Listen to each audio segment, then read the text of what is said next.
میرے محترم دوستوں اور بزرگوں، اللہ جل جلالہ و من والہ نے انسانوں کے اندر 4 نسبتیں مرحمت فرمائی ہیں۔ جیسے انسانوں کی مادی لائن جو ہے وہ عناصر اربعہ سے ترتیب کی ہے، آگ، پانی، ہوا اور مٹی، اس کا توازن برقرار رہے تو مادی نظام ٹھیک چلتا ہے، اور اگر اس کا توازن برقرار نہ رہے، ہوا معمول سے زیادہ چلے تو طوفان آ جاتا ہے، زندگیاں اجڑ جاتی ہیں، پانی سیلاب کی شکل اختیار کرے، زندگیاں اجڑ جاتی ہیں، آگ جو ہے تندور میں سے نکل کر باہر آ جائے، زندگیاں اجڑ جاتی ہیں، زمین اپنے معمول کو چھوڑ کر ہلنے لگے تو زندگیاں اجڑ جاتی ہیں۔ تو جیسے آگ، پانی، ہوا اور مٹی، اس کا توازن جب برقرار نہیں رہتا تو مادی لائن کی زندگیاں اجڑ جاتی ہیں، انسان مرتے ہیں، مکانات گرتے ہیں، کھیتیاں تباہ اور برباد ہو جاتی ہیں، انسان پریشان ہوتے ہیں۔ اسی طرح سے اللہ جل جلالہ و من والہ نے روحانی لائن کے اندر بھی 4 نسبتیں اس انسان کو مرحمت فرمائی ہیں۔ ان 4 نسبتوں کا اگر توازن برقرار رہا تو یہ انسان دنیا کے اندر بھی عناصر اربعہ کی جو پریشانیاں آتی ہیں اس سے بھی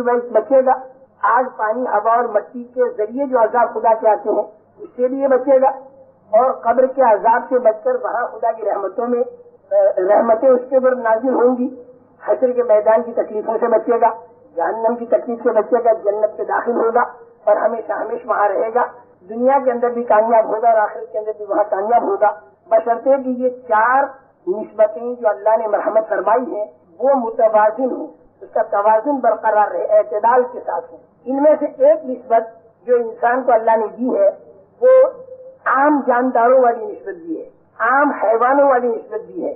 وہ کیا کہ اللہ نے انسان میں وہ تقاضے رکھے جو تقاضے عام جانداروں میں ہیں، بھوک لگے تو کھانا، پیاس لگے تو پینا، مرد کو بیوی کی ضرورت، بیوی کو اور شوہر کی ضرورت، رہنے کے لیے مکان کی ضرورت، گرمی اور سردی کے دور کرنے کی ضرورت، اولاد کی ضروریات کا پورا کرنا، ان سے محبت کرنا، یہ وہ ساری چیزیں ہیں کہ جو اللہ نے بکری کے اندر بھی رکھی ہیں، بھینس کے اندر بھی رکھی ہیں، ہر جاندار کے اندر رکھی ہیں۔ یہ ضروریات اللہ نے انسان کے اندر بھی رکھی ہیں اور اللہ نے انسان کو اس کی اجازت بھی دے دی، ان ضروریات کو پورا کرنے کی اللہ نے اجازت بھی دے دی۔ یہ نسبت ہے حیوانیت والی اور اس کی اجازت ہو گئی، لیکن اس کی اجازت میں 2 پابندیاں ہیں۔ حیوان آزاد ہے، انسان کے اوپر 2 پابندیاں ہیں۔ یہ جب اپنی ضروریات کو پورا کرے تو ایک تو یہ دیکھے کہ حکم الہی کیا ہے، اور دوسرے یہ دیکھے کہ حضور اکرم صلی اللہ علیہ وسلم کا طریقہ کیا ہے۔ یہ 2 باتیں اسے دیکھنی پڑیں گی، کھانے میں، پینے میں، شادی میں، کاروبار میں، کپڑا پہننے میں، ہنسنے میں، رونے میں، جو کام بھی کرے تو اس میں یہ 2 باتیں دیکھ کر کرے تو اس کا یہ ضروریات کا پورا کرنا بھی دین بنے گا۔ یہاں تک کہ بیوی کے منہ میں رقبہ ڈالے تو صدقے کا ثواب ملے گا، یہاں تک کہ اگر تجارت کرے ان 2 باتوں کی رعایت کے ساتھ تو اس کے بارے میں حضور اکرم صلی اللہ علیہ وسلم ارشاد فرماتے ہیں کہ التاجر الصدوق الامین مع النبیین والصدیقین والشہداء، تجارت کرنے والا سچا امانت دار نبیوں، صدیقوں اور شہیدوں کے ساتھ ہوگا۔ التاجر الصدوق تحت ظل العرش یوم القیامہ، سچا تاجر عرش کے سائے کے نیچے ہوگا قیامت کے دن، لیکن کب ہے؟ جب حکم الہی کے ماتحت ہو اور حضور اکرم صلی اللہ علیہ وسلم کے طریقے کے ماتحت ہو۔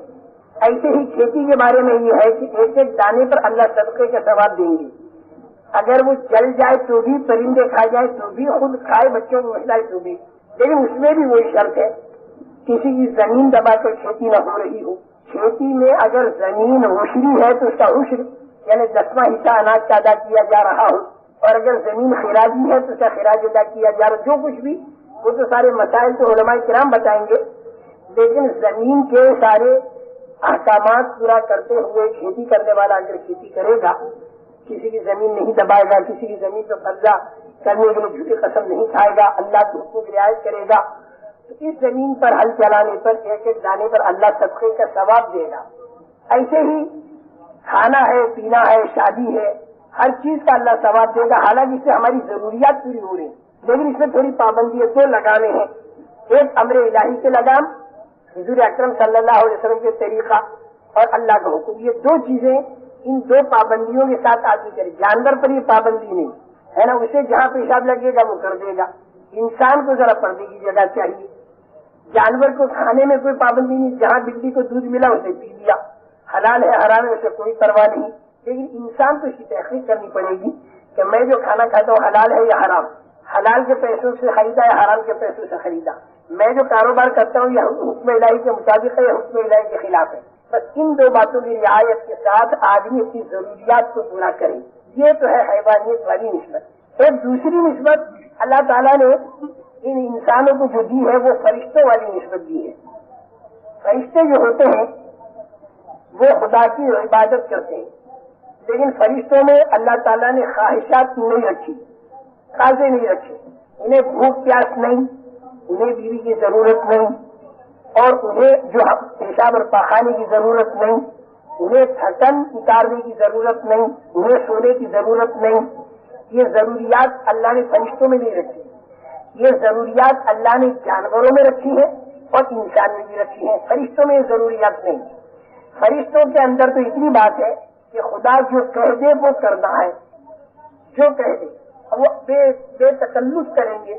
اگر خدا یہ کہہ دے کہ فلاں بستی کو الٹ دیں گے، وہی جسم کے کائے کو الٹوں، فلاں پانی کے اندر سیلاب لاؤ، فلاں ہوا میں طوفان لاؤ، فلاں علاقے میں خوشحالی لاؤ، اللہ جو کہہ دے وہ کر دیتے ہیں. ساتوں آسمان فرشتوں سے بھرے ہوئے ہیں اور فرشتے اللہ کی عبادت میں لگے ہوئے ہیں. ایک بالش جگہ ایسی نہیں جہاں خدا کی عبادت نہ ہو رہی. جب سے پیدا کیا اس وقت سے فرشتے عبادت میں لگے ہوئے ہیں. تو فرشتوں کا کام عبادت کرنا ہے، ان کے ساتھ خواہشات اور تقاضے نہیں. جانور کا کام خواہشات کا پورا کرنا ہے، ان کے لیے خدا کی عبادت فرض نہیں جیسے انسانوں پر فرض ہے. اور انسان ایک بیچ کی چیز ہے، انسان ایک بیچ کی مخلوق ہے. اس میں ایک بات تو جانداروں والی ہے، حیوانوں والی، اور ایک بات فرشتوں والی. حیوانوں والی بات تو یہ ہے کہ اس کے اندر خدا نے خواہشات رکھی، اور فرشتوں والی بات یہ ہے کہ یہ خدا کی عبادت کرے. تب انسان جو خدا کی عبادت کرے گا تو اپنی خواہشات اور تقاضوں کو دبا کر کرے گا. اس وقت آپ حضرات یہاں بیٹھے ہو تو بہت سی اپنی ضرورتیں دبا کر بیٹھے ہو. بہت سے کو چائے کی حاجت ہے اسے دبا دیا، بہت سے کو بھوک لگ رہی اس سے دبا دیا، بہت سے کو نیند آ رہی اسے دبا دیا، اور آپ دین کی باتیں سننے بیٹھے ہو. انسان جب بھی عبادت کرے گا تو وہ اپنے تقاضوں کو دبائے گا، اپنی حاجتوں کو دبائے گا. جانور جو ہوگا وہ اپنے تقاضوں اور حاجت کو دبائے گا نہیں، وہ تو پوری ہی کرے گا. فرشتہ جو ہوگا وہ عبادت کرے گا، تقاضے دبنے کا کوئی سوال نہیں پیدا ہوتا، اللہ نے تقاضے اس میں رکھے ہی نہیں. لیکن انسان تقاضے دبائے گا پھر عبادت کرے گا، تقاضے دبائے گا اور پھر اللہ کی بات مانے گا. تو انسان کے لیے مجاہدہ ہے، فرشتے کے لیے مجاہدہ نہیں. تو اسے بھوک پیا صحیح نہیں تو اسے کیا مجاہدہ؟ وہ تو 5000 سال سے کیوں کر رہا ہے. ایک فرشتہ سجدہ کر رہا ہے ہزاروں سال سے، ایک فرشتہ قاعدے میں بیٹھا ہے ہزاروں سال سے، ایک فرشتہ نہیں بے حساب فرشتے جس کا ہم گن بھی نہیں سکتے. تو ان کا کام ہے عبادت کرنا بغیر تقاضا دبائے، اور انسان کا کام ہے عبادت کرنا اپنے تقاضے دبا کر، اور جانور کا کام ہے تقاضے پورے کرتے رہنا. عبادت کا کوئی سوال نہیں پیدا ہوتا. اب اگر یہ انسان عبادت کو اچھی طرح سے کرے اور اللہ کی سامنے اچھی طرح سے کھڑا ہو اور اللہ کی بات کو اچھی طرح سے مانے، تو یہ انسان عبادت کے راستے سے فرشتوں کے زمرے میں داخل ہو جائے گا. جانوروں سے نکل جائے گا یہ انسان اور فرشتوں میں داخل ہو جائے گا. اگر صرف کھانا کمانا ہے اور عبادت نہیں تو معاف کرنا، یہ انسان جانوروں کے زمرے میں داخل ہو گیا، بلکہ جانوروں سے بھی نیچے اتر گیا. کیونکہ جانور تو جانور ہو کر جانور پنا کر رہا اور انسان انسان ہو کر جانور پنا کرے تو پھر یہ انسان اوپر سے نیچے اتر آئے گا. یہ ہمیشہ یاد رکھو. لیکن بڑھے گا جب خدا کی عبادت کو خوب محنت کے ساتھ کرے تو یہ آدمی جانوروں میں سے نکل گیا، فرشتوں میں آ گیا. لیکن ساتھ ساتھ میں اگر اس نے خوب مجاہدوں کے ساتھ عبادت کی تو یہ فرشتوں سے بھی نکلے گا اور اس کے اوپر چلا جائے گا. اور اس کے اوپر کیا درجہ ہے اس کا؟ اس کے اوپر درجہ ہے اس کا خلافت خدا بندیہ کا، یعنی یہ انسان خدا کا خلیفہ بنے گا. فرشتے میں خدا کا خلیفہ بننے کی استعداد نہیں ہے، انسان میں خدا کا خلیفہ بننے کی استعداد ہے. یہ عبادت میں طاقت پیدا کر کر خدا کا خلیفہ بن سکتا ہے. تو یہ تیسری نسبت آ گئی. میں 4 نسبتیں بتا رہا. پہلی نسبت تو ہے حیوانیت والی،